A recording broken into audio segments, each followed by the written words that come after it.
I got referred a 23-acre, $55 million sale in the heart of Doral, the best industrial market, top three in the country. Fast forward, I sold the deal, mega sale, and now we're leasing it. It's 500,000 feet of our new construction product in our pipeline right now. Welcome to the Commercial Real Estate Academy podcast, the podcast dedicated to simplifying the commercial real estate industry for the masses. Each week, we sit down with industry experts to dissect the many facets of commercial real estate and extract valuable lessons you can apply to your business. Whether you're a new or seasoned business owner or investor, the Commercial Real Estate Academy podcast will be your go-to resource for all your commercial real estate needs. Now, here are your hosts, Raphael Collazo and Jeff Walston.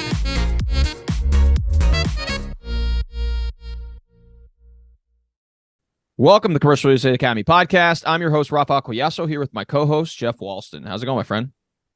It's going great. It's a busy 2023 coming out here. The podcast, can't say enough about that.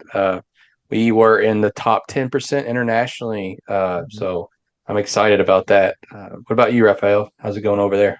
Good. Had a closing today. I got another one, hopefully, for a lease deal execution by tomorrow. So it's been active in 2023. You know, everyone's talking about the economy being, you know, kind of in flux, but I'm not seeing it on my end. And I'm sure just by following our guest, Larry Genet, I've seen a lot of your stuff online, and, you know, it seems like you guys are extremely active and continue to be active in the Florida market.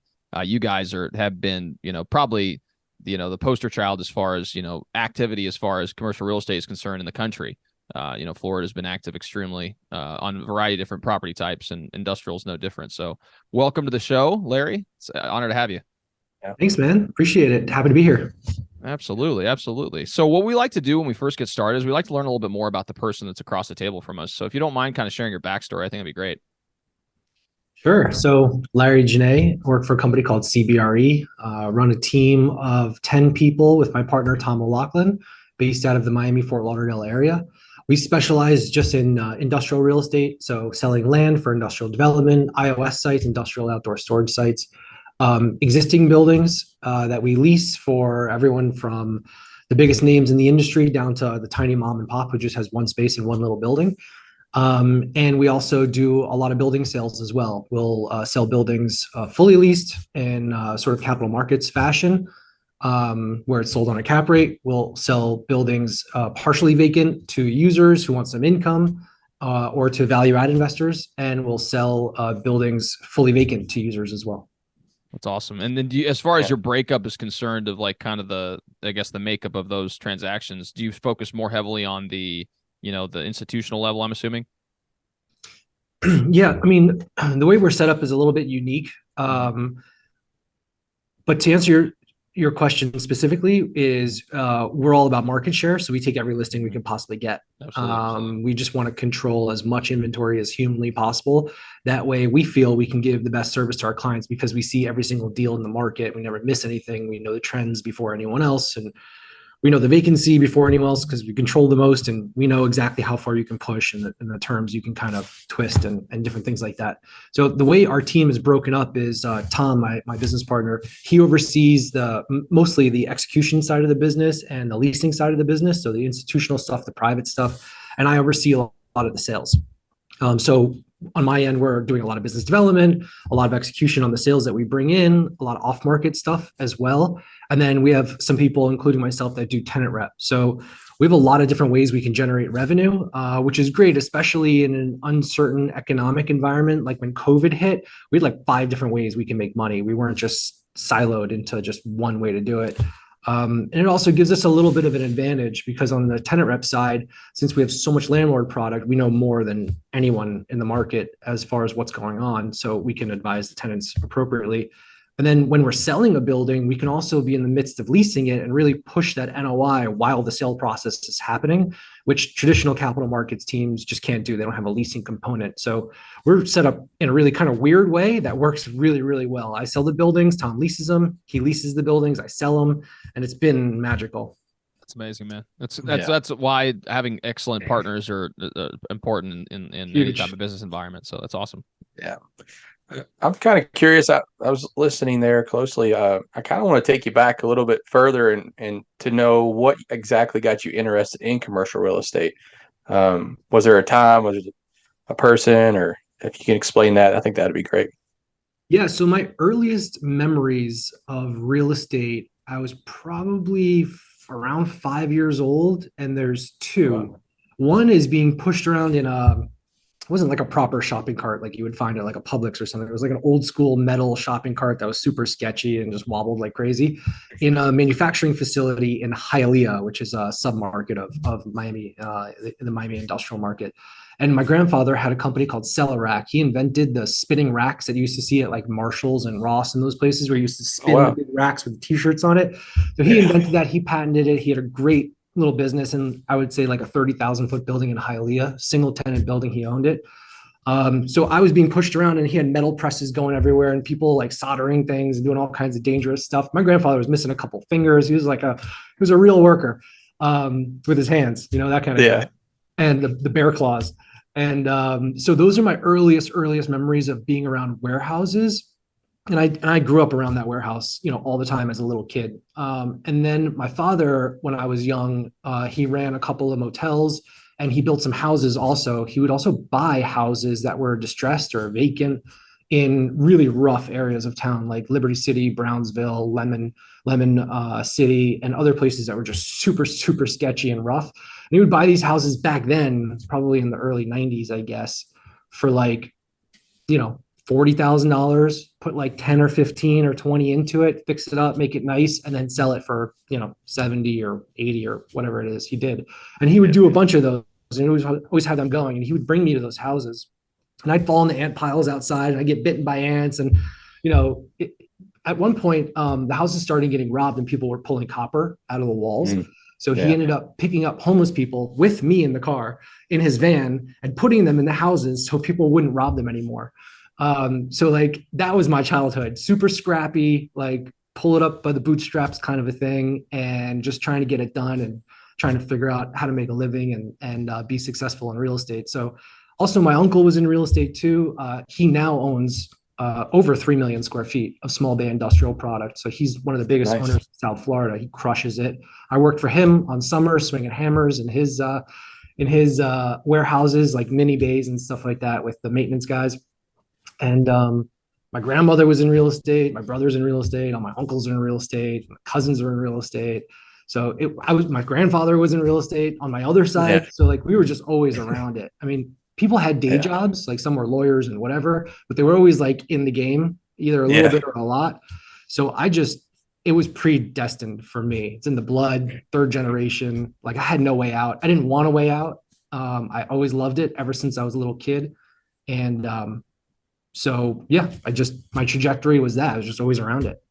Yeah. I really like your story on your grandfather, your dad, and then your uncle. That's just amazing. Grandpa Mo, I'm kind, he was great. yeah. I'm That's kind it. of curious of like Go ahead. because you had like two directions that you could go. One could have been residential and one commercial. Was there a particular reason why you're like, I don't want to deal with residential. I'd rather do commercial, or Exactly what happened. Yeah, you hit it on the yeah. head. I started in residential because it's the easiest to kind of break into, and there's just so much of it everywhere, and it's Yeah. really just dislocated in terms of like who controls it and all that stuff. So, the best advice I ever got from one of my early mentors was just start with your friends and family and ask them for help. Do you know someone who needs to rent a house? Do you know someone who wants to sell a house? Whatever. And I think my first deal was like a rental in like South Miami. I think I made like $1,500, and I had never been so excited in my life. It was like the greatest thing that ever happened to me. Yeah. And then from there, I just did a couple more deals. I sold a house. I sold an apartment or a condo by accident, a little bit later, just falling into it. And people helped me and guided me. And then eventually I realized that I really just didn't like residential, like learning what kind of Italian wrought irons were in a house and like what kind of rug they had. It didn't like Yeah. get me really excited. I just didn't care. I get it. And there are people who love that, and I respect them a lot. It just wasn't for me. So one day I walked into my dry cleaners, and I said, "Hey man," he was a retired New York cop. There's a big sign on the wall that had like a picture of a guard dog and like, "Hey, I have a gun, like don't rob me because I'll shoot you," kind of a thing. He was that kind of a New Yorker guy. Very cool. And I walked in and I'm like, hey man, like I've been doing my dry cleaning here forever. Like, do you need another space? Like I'm trying to find business. I'm trying to figure this out. At the time, I was like posting ads on Craigslist for leads. Like I was super desperate. And so he said, yeah, well, actually I do. And Opera Tower, developed by Tibor Hollow, who built 55 million feet in 50 years. He's like an OG developer in South Florida. He was putting up Opera Tower and had a vacant retail unit. Long story short, I rented him that space, which was a couple blocks away. And that was my first commercial deal. And I never did another residential deal again. Oh, wow. That's amazing, Yeah. man. Yeah, no. So could you expound on that? Because I think it's kind of an interesting topic. Obviously, the range of individuals that listen to this podcast, obviously we get a lot of people in the commercial real estate space, whether they're agents, whether they're contractors. We've had people from commercial real estate technology companies that we've interviewed for a lot of different, solutions that they're offering in the marketplace. And regarding the transition from residential to commercial and just focusing strictly on commercial, could you kind of talk a little bit about maybe some of the early struggles you face? Because it's completely different. It's not the same business. So if you could elaborate, I think that'd be great. Yeah, absolutely. I like to say that I wandered the desert for 40 years, like the Jews in the desert in the Middle East in the Bible. Mhm. And so I got started really focusing on commercial. I did that lease right as the global financial crisis really came into play. And I remember I had three different jobs at the time. I was an assistant property manager to pay the bills. I had a marketing business, which is posting ads on Craigslist, which is a whole nother story, which is really bizarre. So I had this little marketing company that, I used for food and to buy just essentials. And then I was also a broker trying to figure that out. So I had to juggle all those things in order to do the brokerage thing, because as you know, you don't make money unless you're closing deals. So as I started to really focus on brokerage, the global financial collapse happened, and I started working on non-performing loans, off-market pools of loans, and things like that. I learned so much, and I made so many great relationships, but I never closed a deal. And that year, I lost like 30 grand just because of the expenses and overhead, and I just couldn't make it work. So I had to close my brokerage, and which was the first thing I did out of school, which is the worst thing you could ever do. Don't start a business right out of school. Go work for someone else and learn on their dime, and then do it afterwards. I did it all backwards. So I then was really desperate for a job. I needed to make money and pay bills. I had a girlfriend that I really cared about and loved, and I wanted to propose and get married. And I was like, I can't be a bum. I got to figure something out. My uncle gave me a job out of pity. I think he overpaid me probably by like 40 grand. And I was there for 6 months and bounced around before that for years. Probably about 8 years, I bounced around between assistant property manager jobs and realtor jobs and different association. I managed 125 units in Miami Beach as assistant property manager. I worked in the janitors, department, buffing the floors with a big like buffer machine, like at a really weird, windy road. But eventually, after working for my uncle Benjay, who really hooked me up, I was there for 6 months, and I met my partners at the time, Tom O'Loughlin and Harry Tangalakis, at a NAIOP event, a National Association of Industrial and Office Professionals event. And I met them at that event, had a couple of drinks with them, told them I was interested in the job. Long story short, 7 interviews later, they had hired me. Harry has since retired, and that was now 11 years ago. So there's like an 8-year span of where I just did whatever I could to try and figure out what the hell I was supposed to do with my life, and just failed a ton, and then landed eventually at CB in like 2010, I guess. Mm-hmm. And since then, it's just been exponential growth. It's been psychotic what's happened. Yeah, and for those of you guys who don't follow Larry, I mean, I've been following you guys for a while now, and it seems like you guys are just crushing it. I mean, it's unbelievable the amount of growth that you guys have been able to achieve, and I think it just goes to show the resiliency when it comes to this career. You have to be resilient. You have to do whatever it takes to make it happen, because otherwise you kind of just fall out, and it's not easy. It's not an easy career. So yeah. It is easier if you join the way you really should do it, at least today. Join a big team and a big company with a lot of infrastructure and a lot of deal flow. Even if you make no money, it doesn't matter because you're going to find stuff to work on just because it's going to fall, like the crumbs are going to fall off the table kind of a thing. If you can figure out how to get on one of those teams and one of those companies, that's the best way to do it and to learn. Hopefully you stay there a long time and add a bunch of value and become a partner or whatever long term. But starting out on your own and opening your own brokerage and hiring an assistant and getting office space on your own with no experience and no knowledge is definitely the wrong thing to do. And I know from experience. I can only imagine, but you learn those lessons, and now you applied those lessons to what you do today, and you've been able to, like you said, been scaling, and your trajectory continues to increase. So, yeah, the failures are really important. They kind of point you in the direction of where the success is. Oh, absolutely. And I think if anything, really, like you said, it doesn't harden you per se, but it gets you more like resilient. So even if you face something, but it's probably a positive thing. Like, and you think about the previous generations, like you mentioned your grandfather, like think about what they went through and the grinding that they did and how it enabled them to become something significant in their lifetime. And I'm sure your grandfather inspired you. My grandfather was a big inspiration to me. And I think that's because they went through tough times and they became strong men because of tough times. So definitely, my grandfather fought in World War II. He grew up as a kid in the Great Depression, so like food lines, bread lines, that kind of thing, and then ended up fighting in the Navy and in the Army. They like switched him between the two. So yeah, he saw some stuff and taught me a bunch, and I take a lot of inspiration from him. That's awesome. I want to dive into like your value proposition to your owners, your clients. And it's kind of be a two-part thing. It's like once how it started and then how you and CBRE have kind of refined it with you and your team over the years. If you can kind of. Yeah, our value proposition when we started was really relationship based, pretty much exclusively,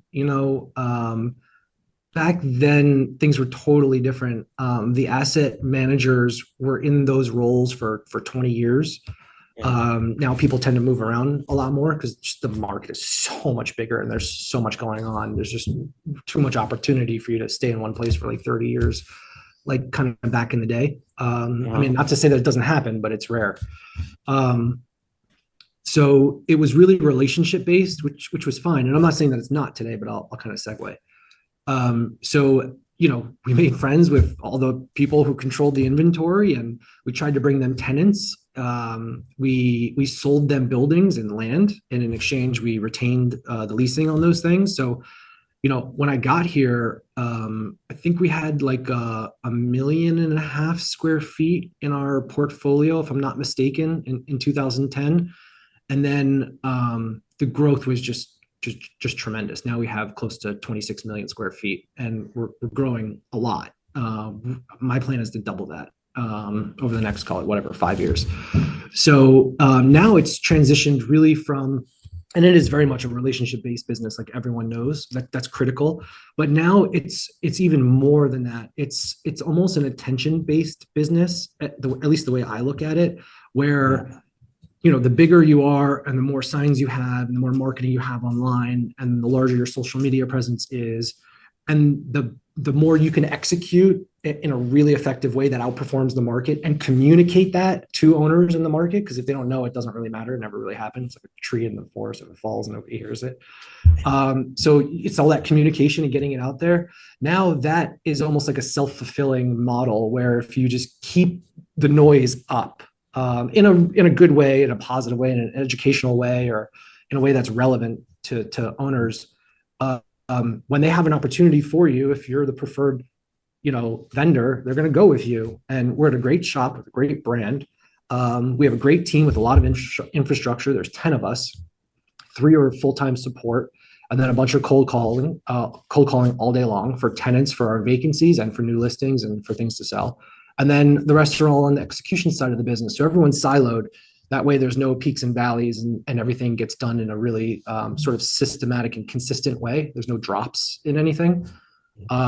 So now we've built it into like a real machine, and with the marketing that we have going and all those things I just described, the calls come to us. And it's interesting. My father-in-law really changed my life. the biggest thing that was a game changer, at least for me mentally, probably 5 years ago, he introduced me to this guy, Naval, if you've ever heard of him.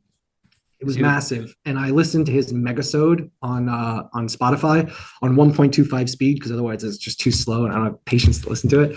And he talked about luck and the different levels of luck. And I don't know how much time we have here, so I won't go through all of it. But the last level is the most important.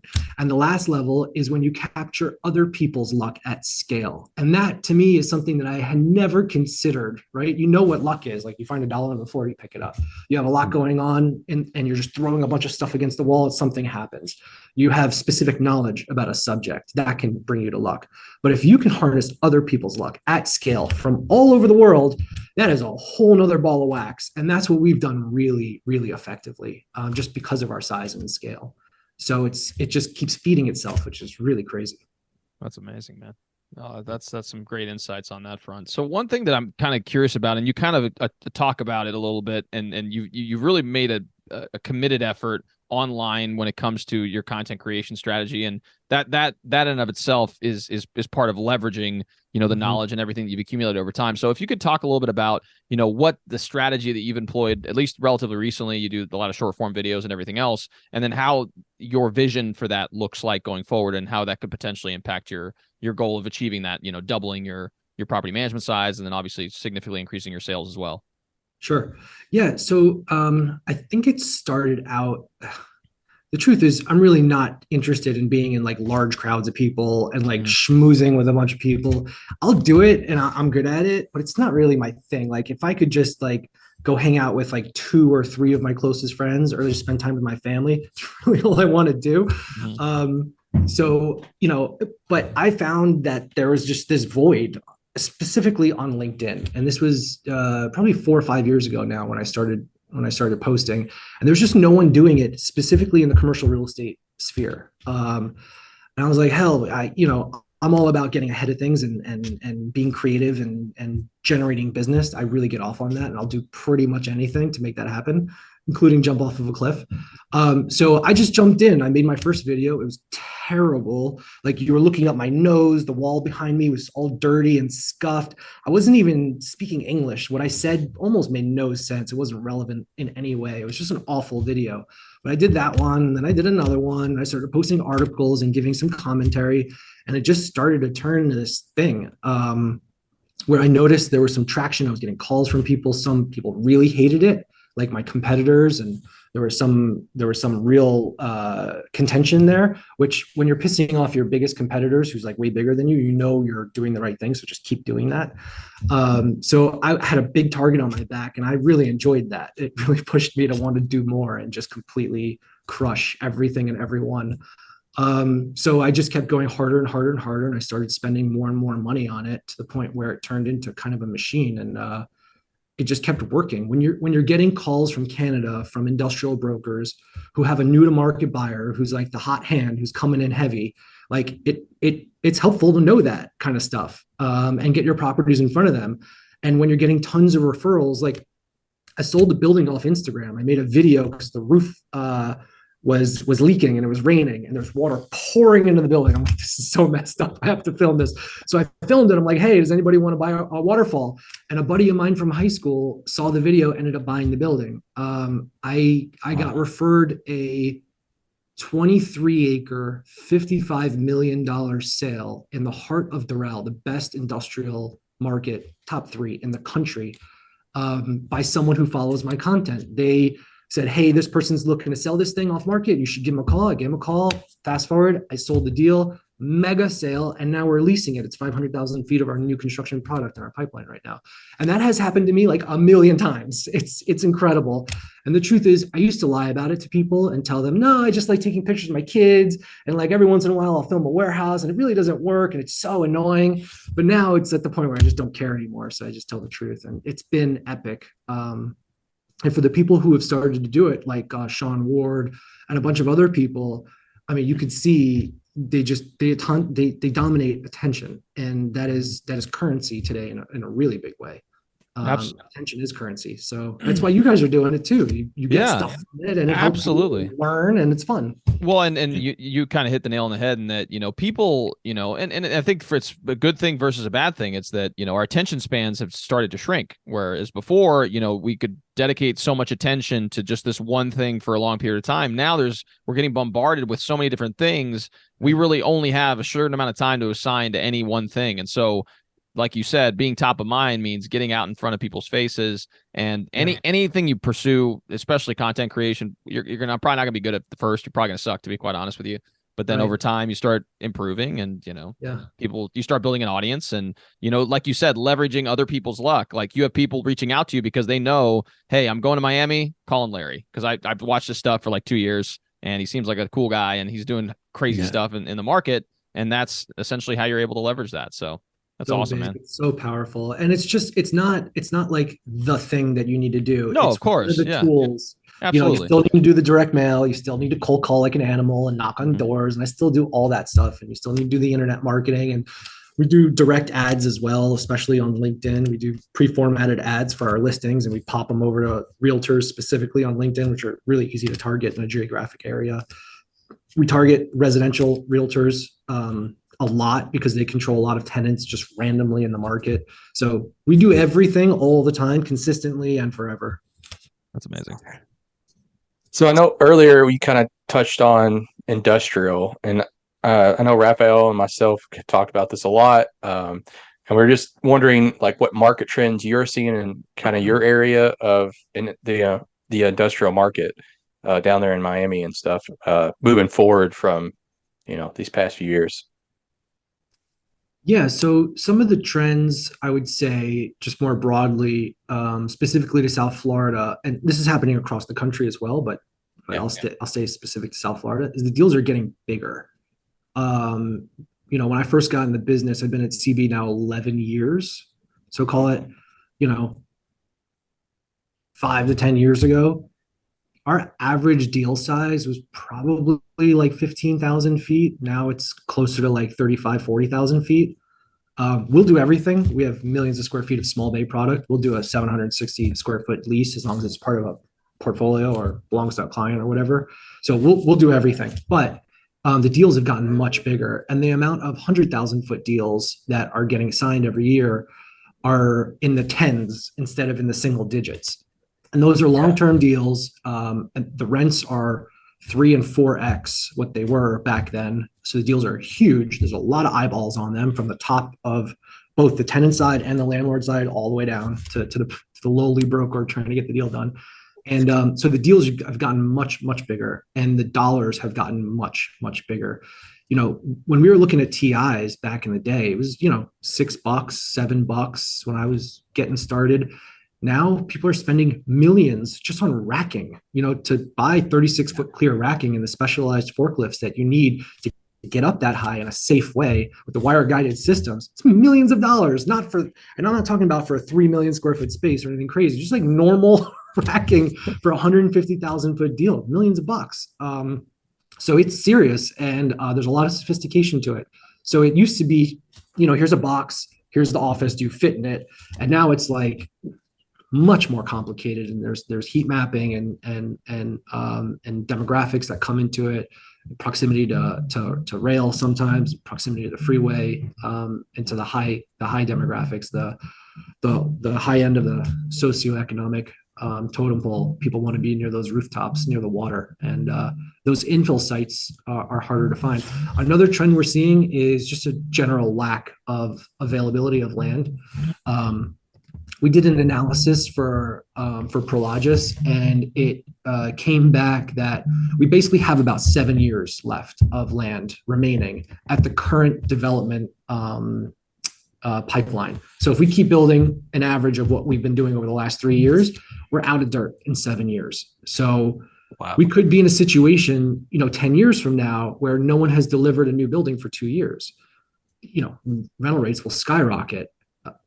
I guess at that point, when you get into like the mid 20s net and maybe scratching 30s net, I think multi-story will make sense. But until then, you can't really do that. So we're just going to be stuck with a drip of supply. And now to deliver a building, it takes 3 years from the minute you say go to get it out and done on the market. So there's just this natural barrier to delivering land. So, we've got tons of people moving here, tons of money coming in from all over the place, both private, just people coming and buying houses and moving in, and investment firms wanting to spend their dollars here in New Jersey and LA. They're really focused on getting their dollars allocated. And then you've got limited supply of land, limited supply of buildings. You've got lots of new companies and tenants that need space. They need bigger space. They want to hold more inventory. I think it's a perfect storm for a really amazing, minimum 10-year run in South Florida for industrial real estate. That makes sense. And if you, sorry, Jeff, go ahead. No, you're fine. No, I just had a question regarding some of the municipal. How has the city been responsive regarding development for industrial product? Has it been slowly been affected by all the activity that's been happening, or how has that been affected? Cities generally will want office or multifamily, depending on how much the multifamily they have in their city. Some don't want it anymore because it's a drain on all their resources, and they don't have enough fire stations or schools to support all these people. Mm-hmm. But industrial is usually not high up on the list. They consider it like a dirty use, even though they're super high tech, beautiful facilities. Some of the industrial buildings that we're putting up right now look like apartment buildings, frankly. There's so much glass. But so the cities make it hard, which is also a barrier to entry, right? They don't really want that much industrial unless it's zoned exactly what it's supposed to be, and it's not facing any residential and whatever. So that's just another barrier to getting more delivered. In general, the cities are pretty difficult. Some are more pro-business than others and more organized and faster. But where you used to be able to get a site, site plan approved, platted, everything done, ready for a shovel to go in the ground in a year, it's taking more like a year and a half plus these days. And then construction delays are significant. So it's much harder to be a developer today than it was just 5, 7, 10 years ago. Yeah, no, Yeah. I see that for sure. It's similar in our market, and not obviously to the scale that you guys are seeing as well. But obviously the city tries to put hurdles in front of you to try to limit the amount of activity within that area. So no, it's great to hear that thought process. One thing that I'm really curious about, and it's kind of taking a little bit off course, but it is something that's really pertinent to what you do, is it seems like you also like to work with or invest in startups. You do some angel investing as well. What led you to decide to want to do that? Because just looking through your LinkedIn and kind of seeing some of the companies that you've started work with, they're kind of all over the map. So I'm kind of interested to hear your take on that. Yeah, so I think probably 3 years ago, maybe 4 years ago, I really started getting interested in diversification of income. So I kind of had all my eggs in one basket, so to speak, and it was in industrial. That's where all my revenue sources, the various ones that I have, were coming from. So I wanted to diversify away from that. I don't love the stock market. I don't really get it. I didn't really take the time to learn it as much as I had. Like, I understand the bricks. Like, you give me bricks, I know exactly what I need to do. But you give me a stock, and I'm like an idiot, and all I can do is lose money. So I like the idea of having a small allocation of anyone's net worth in more risky asset class or category. So I invested in some very specific companies for some very specific reasons. Some of them, I know people who work there who are kind of on either employed by the company or in the executive level of the company.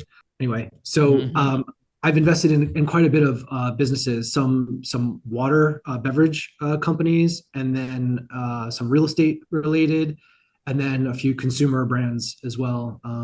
And I like having 5% of anyone's net worth in just more risky things that could have a huge pop and have huge potential.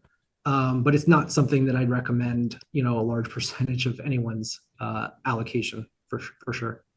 Definitely. No, I'm glad you kind of elaborated a little bit on, your decision for why you wanted to do that. As far as the reasoning behind the actual individual companies, it seems like a lot of it has to do with, either you have a relationship with someone in the executive suite and you believe in the mission, or B, do you also, I guess, advise some of these companies as well, or is it one of those things where it's more of a passive role? Some of them reach out for assistance. They want introductions to companies that could be new clients. Some of them want you to test their product and see if you can make any improvements. For the most part, I kind of have steered clear of that because I don't really have the time to do it. Yeah. Plus, as a minority investor, and I'm like the amounts of money I'm putting in these things is tiny. It's like not a lot. Sure. So like, I'm like, okay, here you go.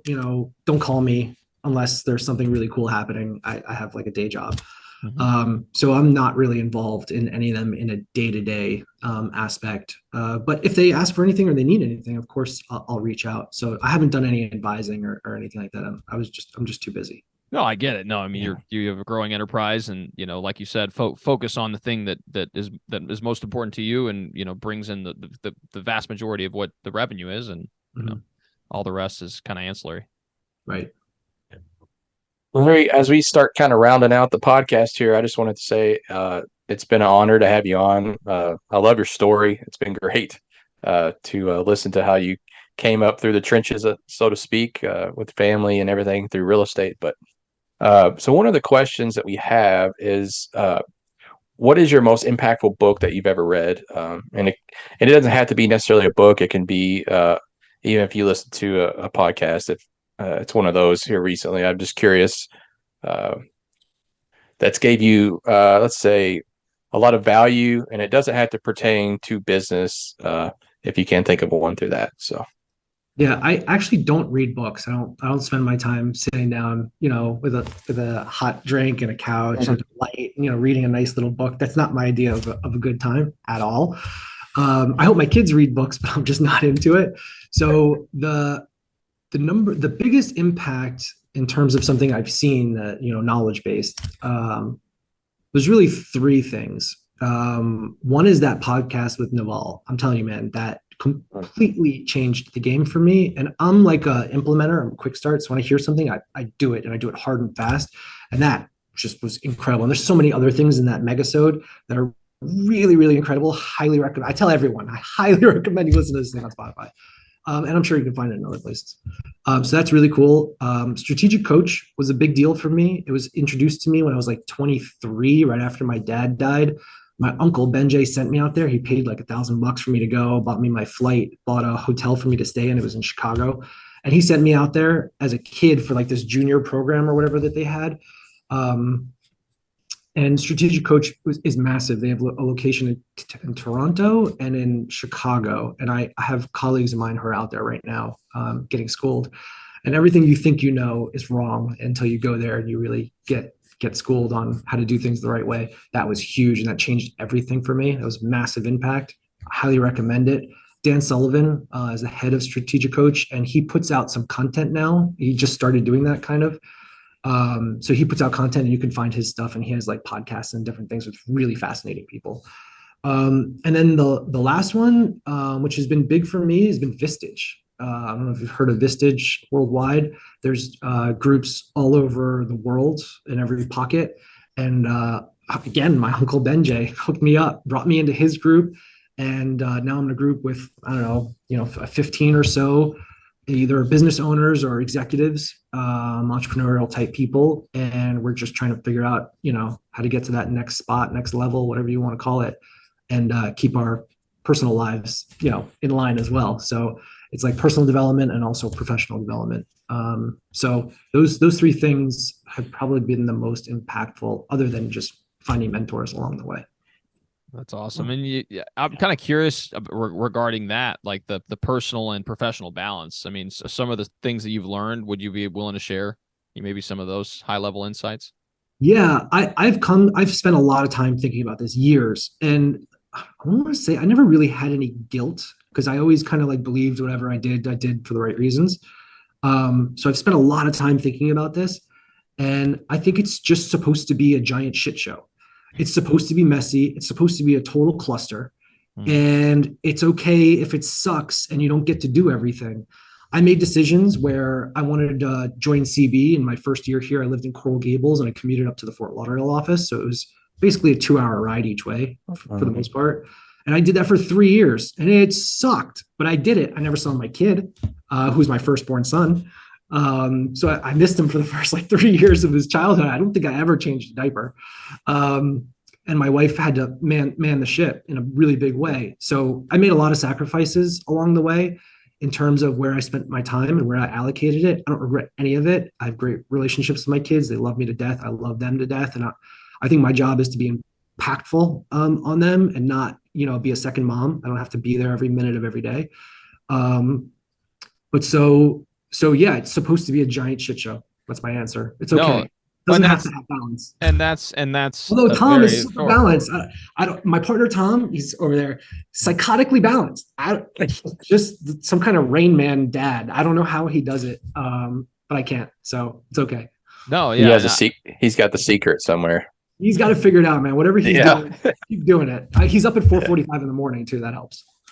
Yeah.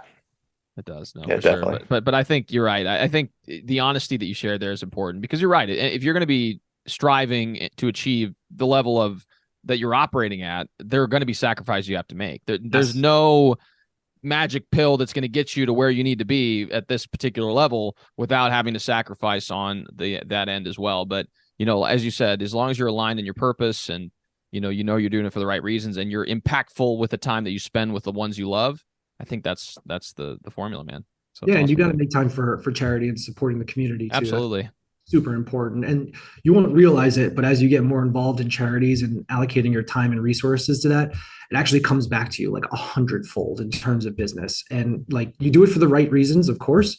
And you support the things you really care about and that your family and you are passionate about. But that has been a major game changer for me, getting involved in charities.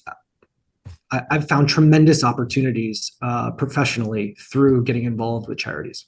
So one thing that I wanted to do near at the end of the episode is we like to ask our guests to contribute to something what we call the commercial real estate treasure chest. It's a repository of resources that we make available to our audience. And usually our guests contribute, helpful PDFs, Excel sheets. We've had people who've written ebooks that have provided us with a copy of their ebook. I just wanted to just give you an opportunity to share what you're willing to contribute today. Cool. No, I appreciate that. I haven't written a book yet. I expect I will, hopefully. At least that's what strategic coach always tells you to write. Do it. Even if nobody ever reads it. I've spent the last probably 2 years, maybe 3 of my social media content, really trying to focus on junior brokers and opening a lot of doors where when I got into the business, they were slammed in my face and people treated me like crap and didn't want to help me and were just super like, this is mine, you can't have it kind of a thing. Other than Tom and Harry, obviously, who hired me. But so after that experience, I wanted to be completely the opposite and be sort of like the anti-broker and really, really help people grow and scale businesses by sharing as much as I can without completely devastating my own business. So I started this YouTube channel where it's almost exclusively devoted to junior brokers, and it's content that really, really helps a lot of them. And I know because I've gotten phone calls and helped me along the way. So I would say it's my YouTube channel that focuses on helping junior brokers. I'm proud of that. That's awesome. What I'll go ahead and do then is we'll go ahead and link that in the CRE Treasure Chest page. So if you guys go to the thumbnail that is Larry's episode, you can go ahead and click it in there, and we'll make sure that it gets linked to his YouTube channel. I think you guys are going to gain a lot of value from it. So awesome. Thank you. Well, Larry, again, appreciate you coming on, man. It's been an amazing podcast. And I know people are going to want to contact you through this podcast. So if you can enlighten us of how you would like them to contact you, that would be great. Yeah, you can just Google Larry Genet or Larry Genet CBRE and like 2 pages of crap will come up. So you can hit me up on LinkedIn, send me a DM. You can email me, larry.genet, GENET @cbre.com. And even if it's just something you need help with or you heard something that you think I might know that could help you, my door is always open, especially if you're a junior broker, and I'd love to assist. That's awesome. Nice. Well, for those of you guys who are listening to this in a podcast format, we'll go ahead and include that in the description. So you'll be able to get his LinkedIn and also access to his email as well. So feel free to reach out and ask whatever questions you may have. So Larry, thanks again so much for stopping by. We obviously greatly appreciate your time. We know you're extremely busy. We're excited to see what the future holds for you and your business. For those of you guys who are watching this on YouTube, we would greatly appreciate it if you could like and subscribe to this channel. It really makes a difference in the YouTube algorithm and ensures more and more people can hit this message. Along with that, if you guys are listening to this in a podcast format, please leave a 5-star review. It makes a huge impact in our ability to reach a broader audience, and we would greatly appreciate the support. So thanks again so much for tuning in, and we'll see y'all next time.